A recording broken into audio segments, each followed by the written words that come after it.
जो भी महत्वपूर्ण बातें हैं, मुख्य मुख्य बातें, उन पर आप ध्यान दीजिए। रविंद्रनाथ ठाकुर ने लिखा था, मेरे देश को जानने के लिए उस युग की यात्रा करनी होगी जब भारत ने अपनी आत्मा को पहचान कर अपनी भौतिक सीमाओं का अतिक्रमण किया। तो रविंद्रनाथ ठाकुर जी ने जो है क्या लिखा है हमारे देश के लिए? हमारे देश को जानने के लिए हमें उस युग की यात्रा करनी होगी जब भारत ने क्या किया, अपनी आत्मा को पहचाना और अपनी आत्मा को पहचान कर अपनी भौतिक सीमाओं का उसने अतिक्रमण किया। हमें केवल बीते हुए समय में जाने की जरूरत नहीं है। यदि हम अपने देश के बारे में विस्तार से जानना चाहते हैं, विस्तृत रूप से जानना चाहते हैं, तो हमें केवल बीते हुए समय में जाने की ही आवश्यकता नहीं है, बल्कि हमें तन और मन से एशिया के विभिन्न देशों की यात्रा करने की भी जरूरत है, जहां भारत ने अनेक रूपों में अपना विस्तार किया। अब आगे देखिए, पिछली चौथाई सदी के दौरान दक्षिण पूर्व एशिया में इस दूर तक फैले क्षेत्र के इतिहास पर बहुत व्यापक प्रकाश डाला गया है। इसे कभी कभी बृहत्तर भारत भी कहा गया है, लेकिन अब भी बहुत सी कड़ियां हमें नहीं मिलती हैं। बहुत से अंतर्विरोध भी हैं, किंतु सामान्य रूप से सामग्री की कोई कमी नहीं है। भारतीय पुस्तकों के हवाले मिलते हैं, अरब यात्रियों के लिखे हुए वृत्तांत हैं, और इन सबसे अधिक महत्वपूर्ण है चीन से प्राप्त ऐतिहासिक विवरण। तो यहाँ पर बताया जा रहा है कि हमें यदि हमारे देश के बारे में अच्छी तरीके से हम जानना चाहते हैं, तो इसके बीते हुए समय को तो हमें जानना ही होगा, साथ ही साथ विदेशों में जो है हमारे भारतीयों का क्या प्रभाव रहा, कैसे भारतीय संस्कृति ने विदेशों में भी अपना प्रभाव डाला, कैसे प्रभावित किया विदेश के लोगों को, तो इसके बारे में भी हमें जानना जरूरी। और भारत का जो इतिहास का जो वृत्तांत है, वो अरब यात्री जो अरब देश से यहाँ हमारे भारत में यहाँ आते थे यात्रा करने के लिए, तो उन्होंने जो यात्रा वृत्तांत लिखे हैं उनमें भी वर्णन मिलता है, हमें ऐतिहासिक विवरण जो प्राप्त होता है। इसके अलावा हमें बहुत से पुराने शिलालेख भी मिलते हैं, और जावा और बाली में भारतीय स्रोतों पर आधारित समृद्ध साहित्य भी हमें मिलता है। इसके अलावा जो है ईसा की पहली शताब्दी के लगभग 900 ईस्वी तक उपनिवेशीकरण की 4 प्रमुख लहरें हमें दिखाई देती हैं। इसके बीच बीच में पूर्व के जानने वालों का सिलसिला चलता रहा होगा। यह साहसिक अभियानों की सबसे विशिष्ट बात यह है कि यह आयोजन स्पष्टतः राज्य द्वारा किया जाता है।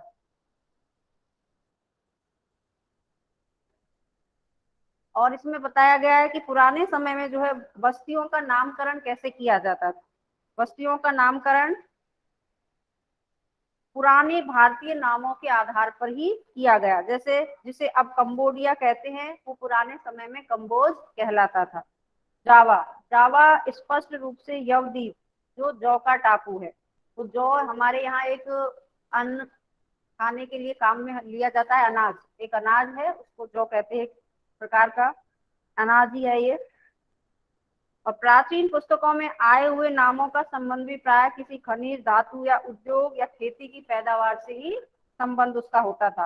तो इस कारण जो है इसका नाम, जो नाम है जो रखा जाता था पुराने समय में, नाम कह सकते हैं हम, ये बस्तियों का जो नामकरण किया जाता था, तो वो किसी धातु या अनाज आदि के नाम पर ये रखते थे। इस तरह व्यापार ईसा पूर्व तीसरी और दूसरी शताब्दियों में धीरे धीरे बढ़ता गया। साहसिक व्यवसायियों और व्यापारियों के बाद धर्म प्रचारकों का भी जाना शुरू हुआ। तो पहले तो क्या है, व्यापार के उद्देश्य से लोग, हमारे देश के लोग विदेशों में जाया करते थे। उसके बाद जो है धर्म प्रचारकों का नंबर आता है। पहले लोग अपने व्यवसाय के लिए या व्यापार करने के लिए लोग जाते थे, लेकिन उसके बाद जो है धीरे धीरे धर्म प्रचारक जो है धर्म का प्रचार करने के लिए हमारे भारत देश से लोग विदेशों में भी जाया करते थे। और यह समय जो है अशोक के ठीक बाद का समय माना जाता था।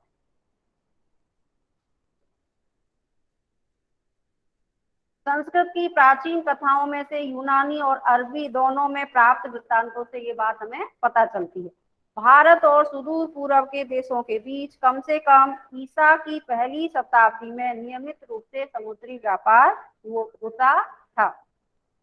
यह स्पष्ट है कि प्राचीन भारत में जहाज बनाने का उद्योग बहुत ही विकसित और उन्नति पर था। तो ये पुराने समय की बात की जा रही है। तो हमारे भारत देश में क्या था, प्राचीन समय में भी जहाज बनाने का जो उद्योग है बहुत ही विकसित था और बहुत ही उन्नति उसने प्राप्त कर ली थी। उस समय में बनाए गए कुछ जहाजों का वर्णन भी हमें मिलता है और बहुत से भारतीय बंदरगाहों का उल्लेख भी मिलता है। दूसरी और तीसरी शताब्दी के दक्षिण भारतीय सिक्कों पर दोहरे पाल वाले जहाजों का चित्र अंकित है। अजंता के भित्ति चित्रों में लंका विजय और हाथियों को ले जाते हुए जहाजों के चित्र हैं। तो इसके आधार पर कहा जा सकता है कि पुराने समय में जो है जहाज बनाने का उद्योग पूर्ण रूप से विकसित हो चुका था। महाद्वीप के देशों में बर्मा, शाम और हिंद चीन पर चीन का प्रभाव अधिक था। टापुओं और मलय प्रायद्वीप पर भारत की छाप अधिक थी। आमतौर पर शासन पद्धति और सामान्य जीवन दर्शन चीन ने दिया और धर्म और कला भारत ने। इन भारतीय उपनिवेशों का इतिहास तकरीबन 1300 साल या इससे भी कुछ अधिक का माना जाता था। ईसा की पहली या दूसरी शताब्दी से आरंभ होकर 15वीं शताब्दी के अंत तक। अब आगे देखिए जो अगला टॉपिक है, विदेशों पर भारतीय कला का प्रभाव। तो भारतीय जो हमारी कला थी उसने विदेशों में अपना प्रभाव कैसे छोड़ा, अपनी छाप कैसे छोड़ी। देखिए भारतीय सभ्यता ने विशेष रूप से दक्षिण पूर्वी एशिया के देशों में अपनी जड़ें जमाई। इस बात का प्रमाण आज वहां सब जगह मिलता है। चंपा, अंगकोर, श्री विजय, भज्रापहित और दूसरे स्थानों पर संस्कृत के बड़े बड़े अध्ययन के केंद्र थे। वहां जिन राज्यों का उदय हुआ उनके शासकों के नाम विशुद्ध भारतीय और संस्कृत नाम है। तो यहाँ पर जैसा कि टॉपिक का ही नाम है विदेशों पर भारतीय कला का प्रभाव, तो भारतीयों की जो कला थी उसने कैसे विदेशियों को प्रभावित किया, तो इसके प्रमाण हमें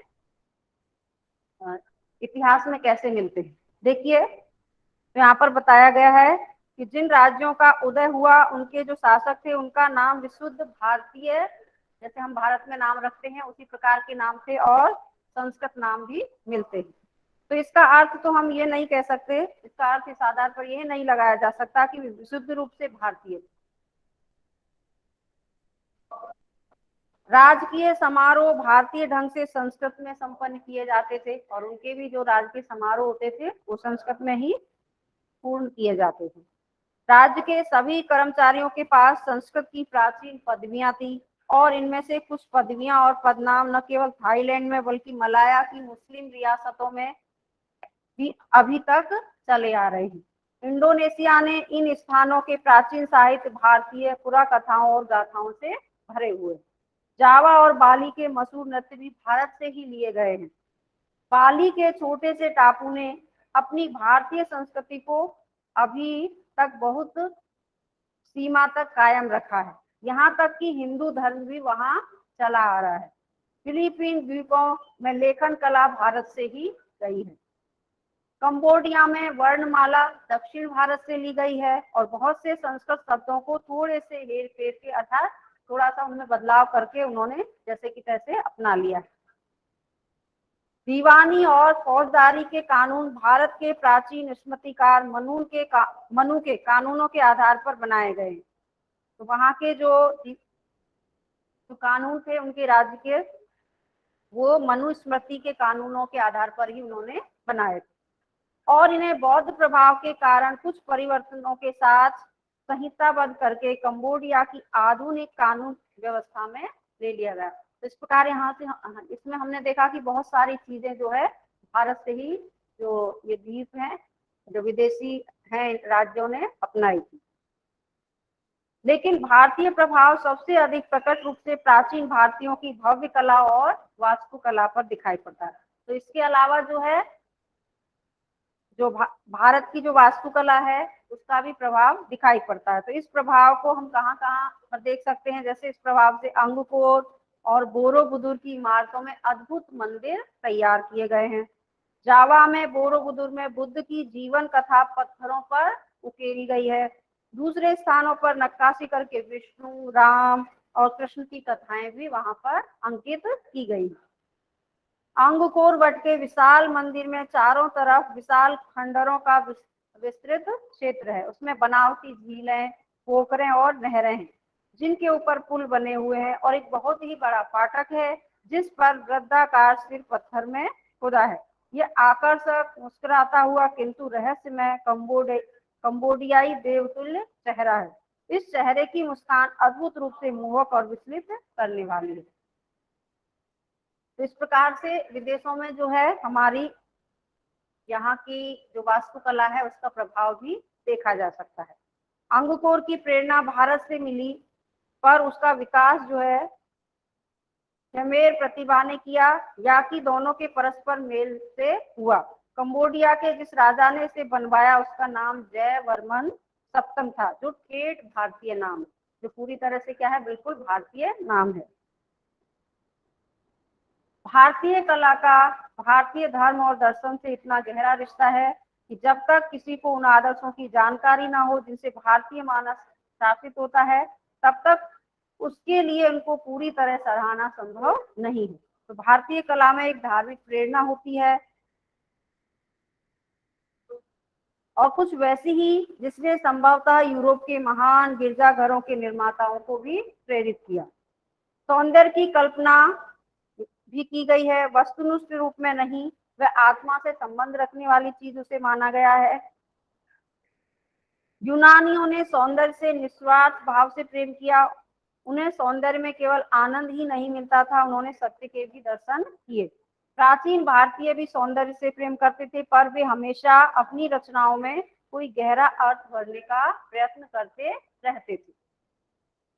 भारतीय कविता और संगीत की तरह कला में भी कलाकार से उम्मीद की जाती थी कि वह प्रकृति की सभी मनोदशाओं से तादाद में स्थापित करे, और ताकि प्रकृति और विश्व के साथ मनुष्य के मूलभूत सामंजस्य की अभिव्यक्ति कर सके। तो यहाँ पर जो है ये पुराने समय में भी बताया गया है कि भारतीय जो कविता थी और संगीत, इनकी तरह ही भारतीयों को जो है प्रकृति और मनुष्य दोनों को क्या है, प्रकृति और मनुष्य के बीच संतुलन बनाकर चलना चाहिए।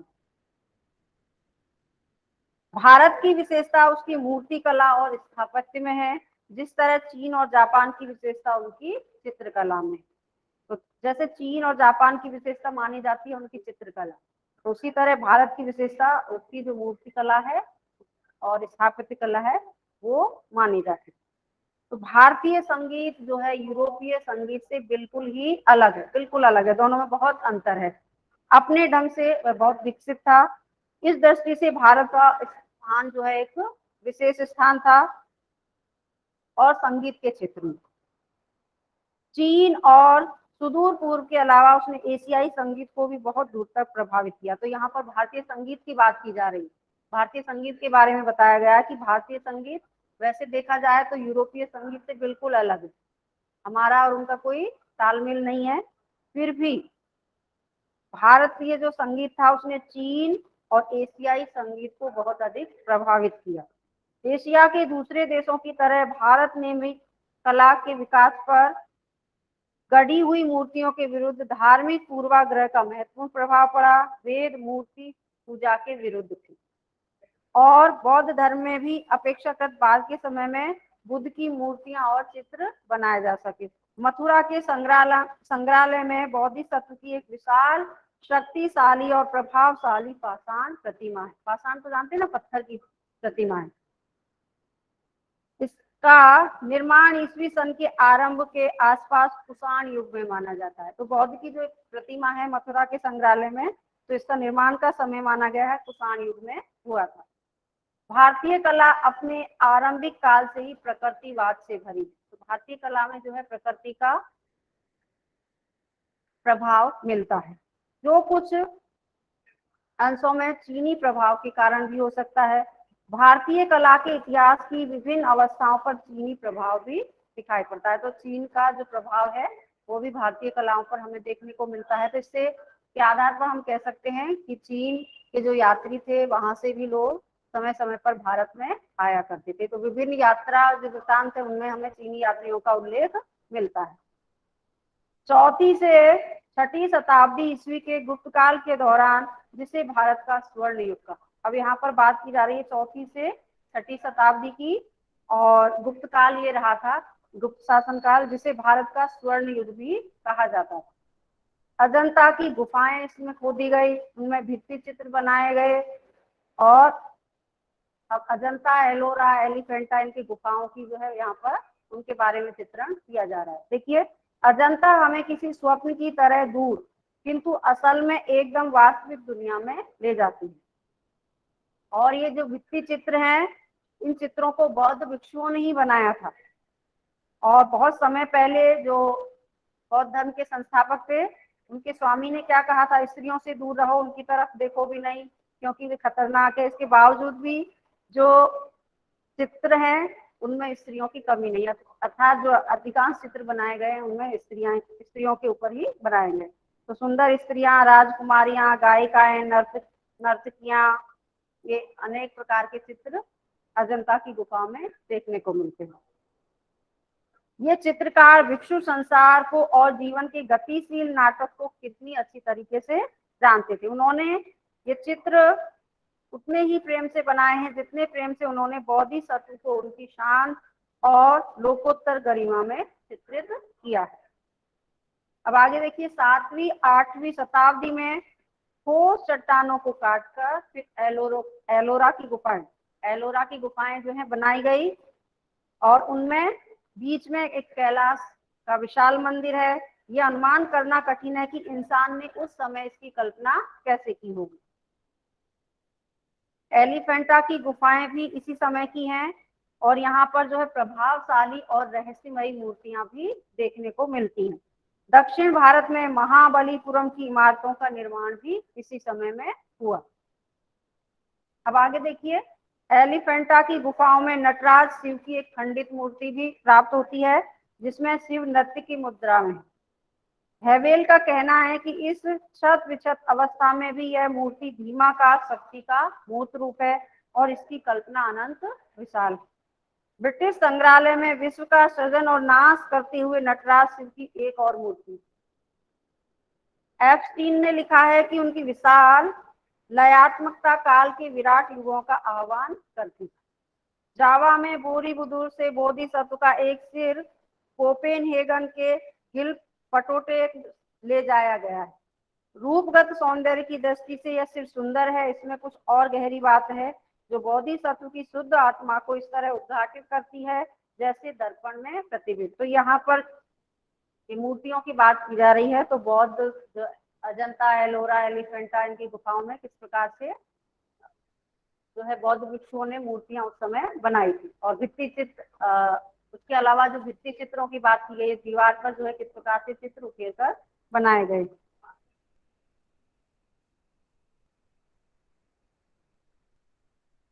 और यहाँ पर बोरीबुदुर जो है उसकी भी बात की जा रही है कि इसमें जो है बोधिसत्व की शुद्ध आत्मा को इस तरह उद्घाटित किया गया है जैसे दर्पण प्रतिबिंब। वह एक ऐसा चेहरा है जिसमें समुद्र की गहराइयों की प्रशांति, निरभ्र नीले आकाश की स्वच्छता और इंसानी पहुंच से परे का परम सौंदर्य मूर्तिमान हुआ। तो बुद्ध की जो प्रतिमा बनाई गई, भगवान बुद्ध की जो प्रतिमा बनाई गई है, उसके सौंदर्य का चित्रण किया गया कि प्रतिमा जो है किस प्रकार से, कौन कौन सी विशेषताएं देखने से पता चलती है, ये बताया गया। अब आगे देखिए, भारत का विदेशी व्यापार। ईस्वी सन के पहले 1000 वर्षों के दौरान भारत का व्यापार दूर दूर तक फैला हुआ और बहुत से विदेशी बाजारों पर भारतीय व्यापारियों का नियंत्रण।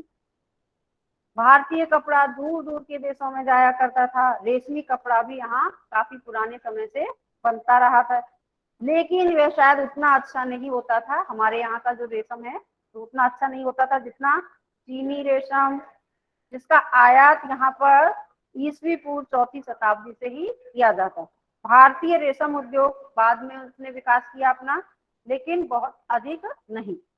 कपड़े को रंगने की कला जो है यहाँ बहुत अच्छी विकसित हुई। इसके बाद पक्के रंग तैयार करके उन्हें खास तरीके से रंगा जाता। इसमें एक नील का रंग था जिसे अंग्रेजी में इंडिगो कहते हैं, और यह शब्द इंडिया से बना है और यह अंग्रेजी में यूनान के माध्यम से आया। 20वीं सन की आरंभिक शताब्दियों में भारत में रसायन शास्त्र का विकास और देशों की तुलना में शायद अधिक हुआ।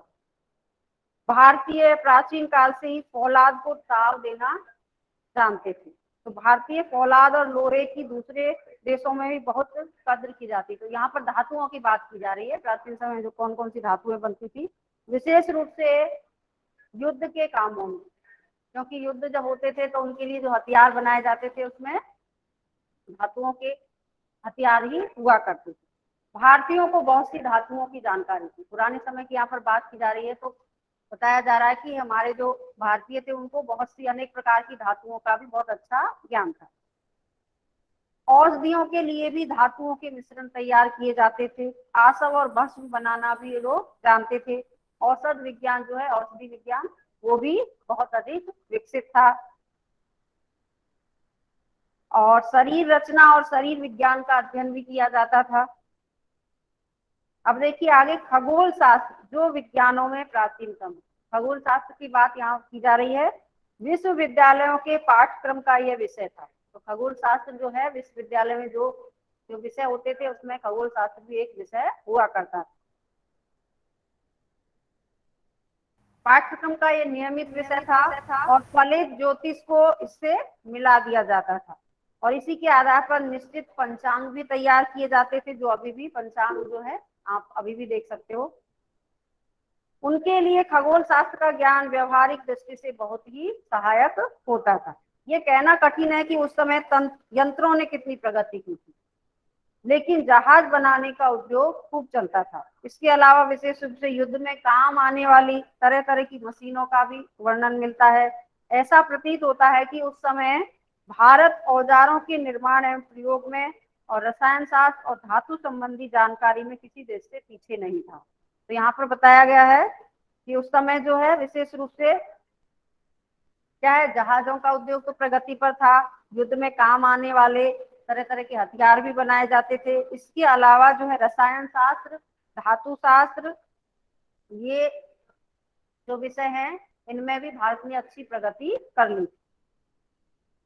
आगे देखिए प्राचीन भारत में गणित था। तो पुराने समय में जो है गणित कैसा था हमारे देश में, यह माना जाता है कि आधुनिकतम अंक गणित और बीज गणित की नींव भारत में ही पड़ी।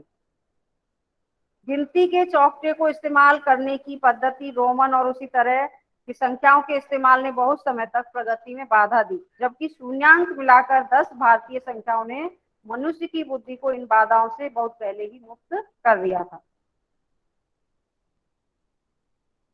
और अंकों के व्यवहार पर अत्यधिक प्रकाश डाला गया। ये अंक चिन्ह बेजोड़ थे और दूसरे देशों में प्रयोग किए जाने वाले तमाम चिन्हों से एकदम भिन्न थे। तो हमारे भारतीय जो प्राचीन गणित, यस मैम, प्राचीन समय में गणित का जो है प्रारंभ कैसे हुआ उसके बारे में यहाँ पर बताया जा रहा है। तो भारत में जो है अंक गणित, बीज गणित, इन सब का आरंभ जो है बहुत ही प्राचीन समय में ही, पुराने समय में ही हो चुका था। और इसका प्रारंभ हम देख सकते हैं कहाँ से, वैदिक वेदियों पर आकृतियां बनाने के लिए बीज गणित, ज्यामितीय बीज गणित का प्रयोग किया जाता था। तो वेदियां जो बनाई जाती थी यज्ञ के लिए, यज्ञ आदि के लिए जो वेदियां बनाई जाती थी, तो उसमें भी एक विशेष प्रकार के गणित के आधार पर ही वो बनाते थे। तो अंक गणित और बीज गणित में भारत आगे बना रहा। जिसे शून्य या कुछ नहीं कहा जाता है, वह आरंभ में एक बिंदु या नुक्ते की तरह था। बाद में उसने एक छोटे वृत्त का रूप धारण कर लिया। उसे किसी भी और अंक की तरह एक अंक समझा जाता था। शून्यांक और स्थान मूल्य वाली दशमलव विधि को स्वीकार करने के बाद अंक गणित और बीज गणित में तेजी से विकास करने की दिशा के कपाट खुल गए।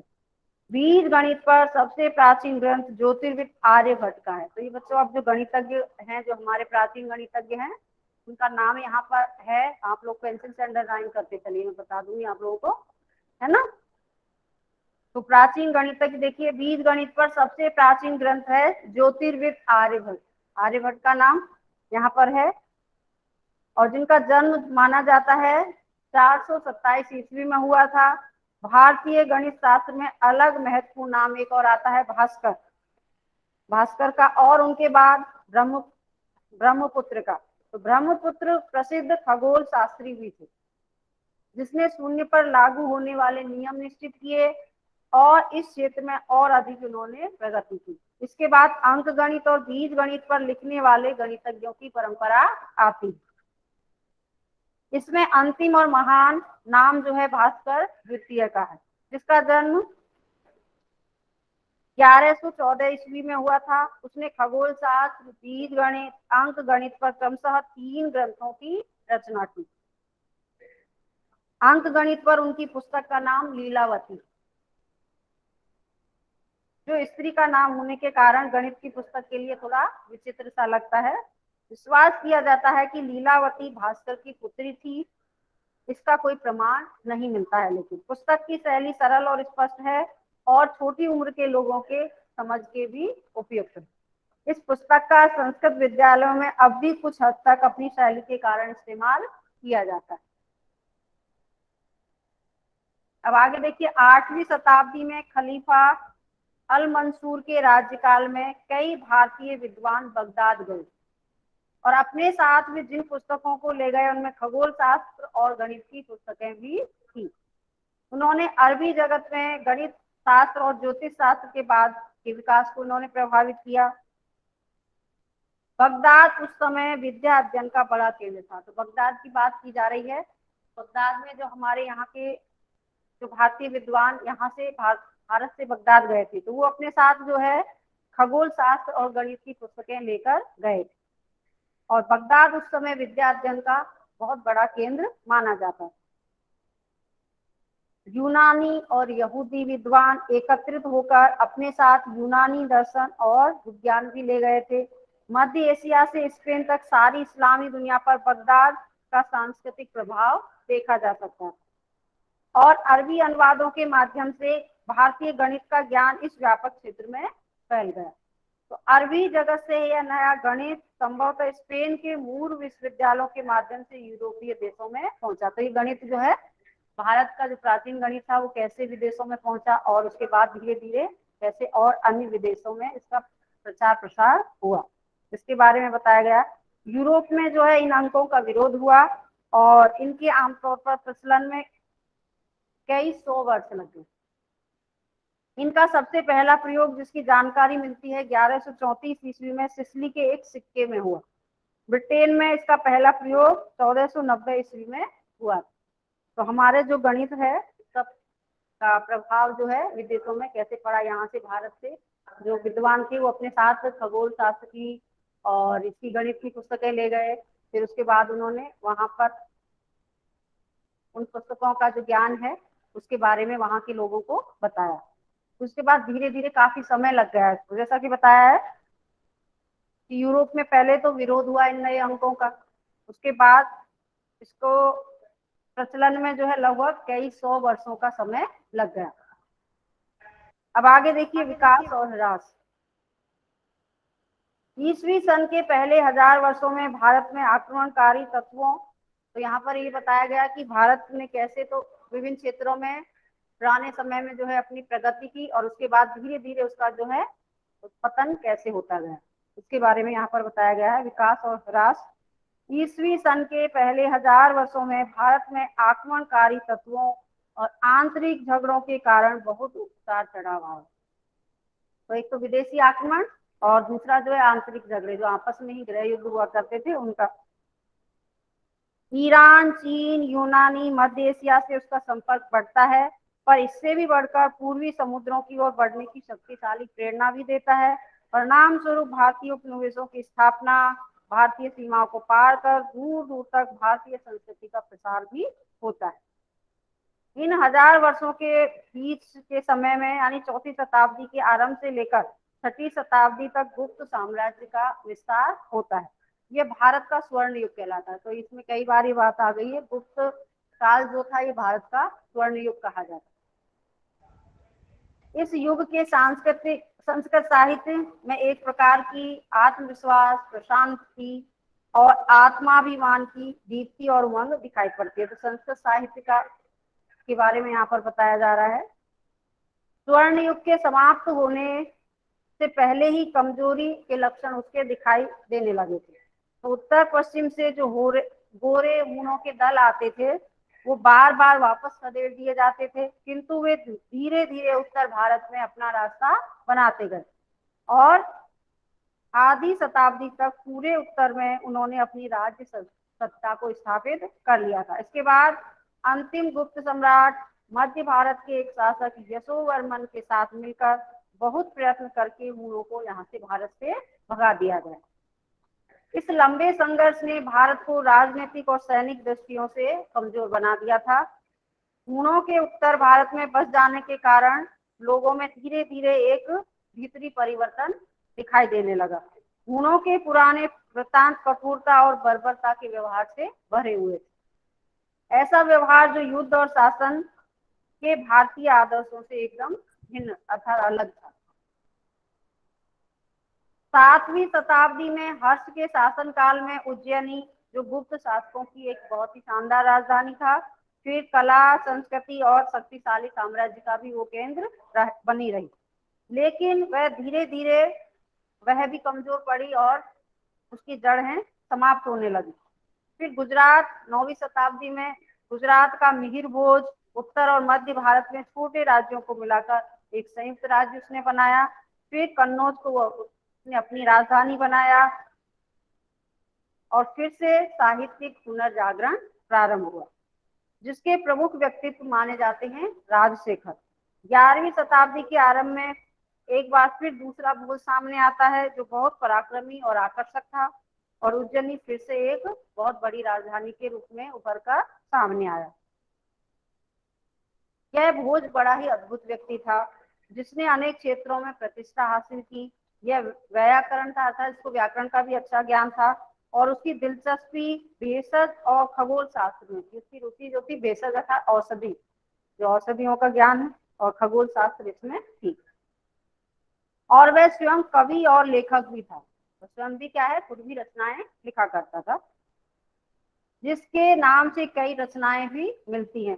उसका नाम महानता, विद्वत्ता और उदारता के प्रतीक के रूप में लोक कथाओं में किस्सों का एक हिस्सा बन गया। इन तमाम चमकदार टुकड़ों के बावजूद एक भीतरी कमजोरी ने भारत को मजबूती से जकड़ रखा था, जिससे उसकी राजनीतिक प्रतिष्ठा ही नहीं बल्कि उसके क्रियाकलाप भी जो है प्रभावित हुए। यह प्रक्रिया बहुत धीमी गति से चलती रही और जिसने दक्षिण भारत की तुलना में उत्तर भारत को अधिक प्रभावित किया। वस्तुतः दक्षिण आक्रमणकारियों के लगातार हमलों का मुकाबला करने के दबाव से बचा रहा। तो यहाँ पर बताया जा रहा है कि उत्तर भारत में जो है विदेशी आक्रमण पहले अधिक हुआ करते थे, दक्षिण में उत्तर की तुलना में कम होते, इसलिए दक्षिण भारत विदेशियों के आक्रमण से बचा रहा, वो अछूता ही रहा। उत्तर भारत की जो स्थिति थी वो बहुत से लेखक, कलाकार, वास्तुशिल्पी, इस कारण क्या है उत्तर भारत में ज्यादा आक्रमण होने लगे, तो इसका परिणाम क्या हुआ, जो उत्तर भारत के जो लेखक थे, कलाकार थे, वास्तुशिल्पी थे, वो सब दक्षिण में जाकर बस गए और दक्षिण के जो शक्तिशाली राज्य थे, राज्यों ने इन लोगों को रचनात्मक कार्य के लिए अवसर दिया जो उनको दूसरी जगह नहीं मिल पाया। इस प्रकार उत्तरी भारत छोटे छोटे राज्यों में बटा हुआ था। जीवन वहां का समृद्ध था और कई सांस्कृतिक और दार्शनिक दृष्टि से सक्रिय भी था। वह हमेशा की तरह बनारस भी धार्मिक और दार्शनिक विचारों का एक गढ़ माना जाता था। लंबे समय तक कश्मीर में भी बौद्धों और ब्राह्मणों के संस्कृत ज्ञान का बहुत बड़ा केंद्र रहा। उसके बाद भारत में बड़े बड़े विश्वविद्यालय भी रहे, इसमें प्रसिद्ध नालंदा और तक्षशिला के बारे में हम पहले पढ़ चुके हैं। यहाँ से जो है चीन, जापान और तिब्बत से विद्यार्थी आते थे, बल्कि कोरिया, मंगोलिया और बुखारा से भी। तक्षशिला और नालंदा जो है प्राचीन शिक्षा के इतने अधिक प्रसिद्ध केंद्र थे कि विदेशों से जो विदेशी विद्यार्थी यहाँ पर हमारे देश में भारत में पढ़ने के लिए आया करते। इसके अलावा कला और वास्तुशिल्प के भी विभाग यहाँ पर थे, दूसरे विषयों की भी शिक्षा दी जाती थी। इसमें वैद्यक का विद्यालय था, कृषि विभाग भी था। कृषि विभाग पुराने समय में भी हुआ करता था, डेयरी फार्म और पशु, ये भी इनका भी विषय हुआ करता था। और विदेशों में भारतीय संस्कृति का प्रसार ज्यादातर नालंदा के विद्वानों ने ही किया। इसके अलावा बिहार में आजकल के भागलपुर के पास विक्रमशिला और काठियावाड़ में वल्लभी विश्वविद्यालय भी, ये भी अपनी शिक्षा के लिए जाने जाते थे। गुप्त शासकों के समय में उज्जैनी, और जब गुप्त शासनकाल की यदि बात की जाती है तो उस समय उज्जैनी विश्वविद्यालय वो भी अपनी प्रसिद्धि, उसने भी प्रसिद्धि पाई थी। दक्षिण में अमरावती का विश्वविद्यालय था। तो प्राचीन शिक्षा केंद्रों का यहाँ पर उल्लेख किया जा रहा है कि पुराने समय में कौन कौन से जो है प्रसिद्ध शिक्षा के केंद्र थे। ज्यों-ज्यों सहस्त्राब्दी समाप्ति पर आती है, अब यह सभ्यता के तीसरे पहर जैसा लगने लगता है। दक्षिण में अब भी तेजस्विता और कुछ शताब्दियों तक बनी रही था। दक्षिण में जो है जैसे विकास चल रहा था तो वो विकास लगातार चलता रहा, वहां पर कोई प्रभाव नहीं पड़ा आक्रमणकारियों का। इसके बाद 8वीं शताब्दी में शंकर के बाद कोई महान दार्शनिक नहीं हुआ। शंकर भी दक्षिण भारतीय थे। ब्राह्मण और बौद्ध धर्मों का भी धीरे धीरे उनमें भी कमी आने लगी। फिर पूजा के विकृत रूप सामने आने लगे, लगते हैं जैसे विशेषकर तांत्रिक पूजा और योग पद्धति के भ्रष्ट रूप भी यहाँ पर सामने आने लगे। फिर साहित्य में भवभूति, जो संस्कृत के महान नाटककार माने जाते थे, यही आखिरी बड़े व्यक्ति थे। गणित में आखिरी नाम आया भास्कर द्वितीय का। और कला में नवेल के अनुसार 8वीं या 7वीं शताब्दी से 14वीं शताब्दी से भारतीय कला का ये महान युग था। तो इसी समय यूरोप में कला के चरम विकास का ये समय रहा था, चरम विकास का। भारतीय प्राचीन कला की रचनात्मक प्रवृत्ति का जो ह्रास था, उसमें जो कमी है वो स्पष्ट दिखाई देने लगी। वो 16वीं शताब्दी में भी होने लगा। अब आगे देखिए, दक्षिण के चोल वंशी 11वीं शताब्दी में तब एक एक करके बड़ी समुद्री शक्ति बने, जब तक उन्हें श्री विजय ने परास्त करके उन पर विजय प्राप्त नहीं कर ली। तो विभिन्न क्षेत्रों का यहाँ पर उल्लेख किया जा रहा है, जैसे शिक्षा का है और भी इसके अलावा भी जो विभिन्न क्षेत्र हैं उनका यहाँ पर उल्लेख किया जा रहा है कि पुराने समय में भारत ने कौन कौन से क्षेत्रों में प्रगति की थी। देखिए,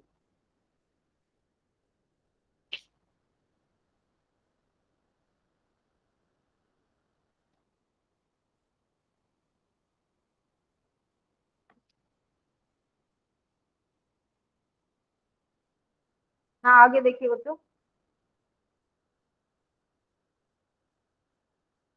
उसके बाद इसमें बताया गया है कि समय के साथ भारत ने अपनी प्रतिभा और जीवन शक्ति को खोता गया। ये प्रक्रिया बहुत धीमी थी और कई सदियों तक ये चलती रही।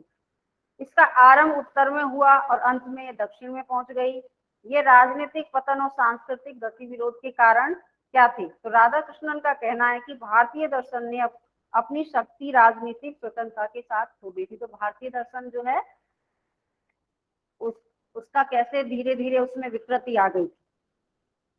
यह सही है कि राजनीतिक स्वतंत्रता खो जाने से सांस्कृतिक ह्रास अनिवार्य रूप से प्रारंभ हो जाता है, लेकिन राजनीतिक स्वतंत्रता तभी छिनती है जब उससे पहले किसी तरह का और भी ह्रास होना शुरू हो। भारत जैसे विशाल और अति विकसित अत्यंत सभ्य देश बाह्य आक्रमण के सामने तभी हार मानेगा जब वो भीतर से खुद क्या है, उनमें एकता नहीं होगी। हर सभ्यता के जीवन में ह्रास और विघटन के दौर बार बार आते हैं। तो ये सभी जगह होता है, कोई भी सभ्यता हो उसका पहले तो विकास होगा, फिर उसमें क्या है उसका पतन भी निश्चित। तो सभ्यताओं के ध्वस्त होने के हमारे सामने बहुत से उदाहरण हैं। इसमें सबसे उल्लेखनीय उदाहरण जो है यूरोप की प्राचीन सभ्यता का है। फिर उसके बाद रोम की जो सभ्यता है उसके पतन का भी हमारे सामने उदाहरण है। भारतीय सभ्यता का ऐसा नाटकीय अंत न उस समय हुआ न बाद में, लेकिन धीरे धीरे इसका पतन जो है स्पष्ट दिखाई दे रहा था। और भारतीय समाज व्यवस्था के बढ़ते हुए कट्टरपन और गैर मिलनसार का अनिवार्य परिणाम थे, जिससे यहाँ जाति व्यवस्था में देखा जा सकता था। जहाँ भारतीय विदेश चले गए, जैसे दक्षिण पूर्व एशिया में उनकी मानसिकता, रीति रिवाज और अर्थव्यवस्था में किसी में इतना कट्टरपन दिखाई नहीं पड़ता है।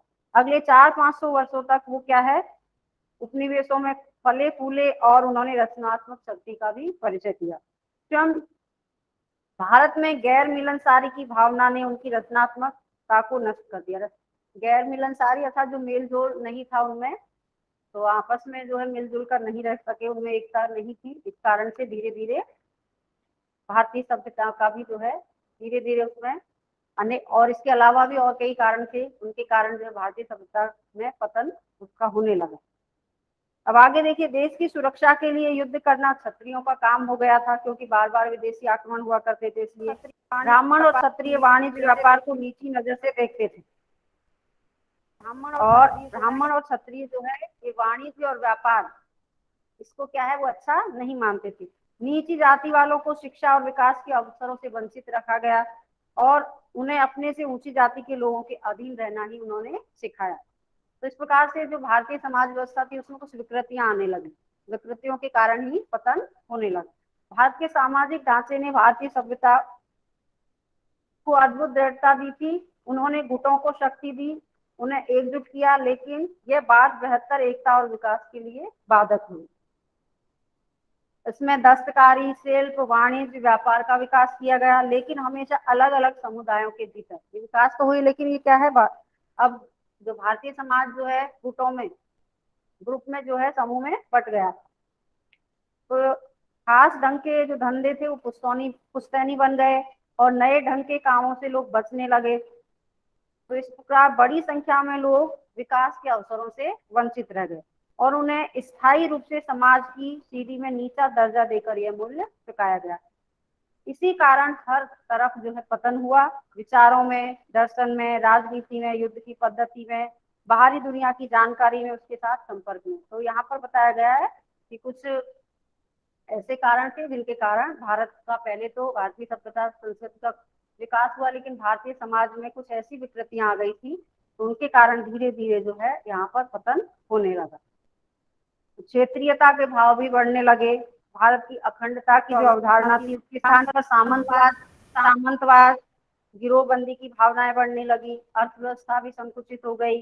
इसके बाद जो है इसमें इसलिए वे बचा रह सका कि नए संपर्कों एवं विचारधाराओं को लाभ उठा सका और कुछ दिशाओं में उसने प्रगति भी की, लेकिन ये प्रगति जो है अतीत के बहुत से अवशेषों से जकड़ी रही और बाधित। तो यहाँ पर बताया गया है कि भारतीय सभ्यता जो है प्राचीन समय में तो हमारे भारतीय समाज में बहुत अधिक विकास हुआ विभिन्न क्षेत्रों में, शिक्षा के में, और यहाँ पर जो है साहित्य का, कला का, मूर्ति कला, वास्तुकला, सबका सभी का उल्लेख किया गया है।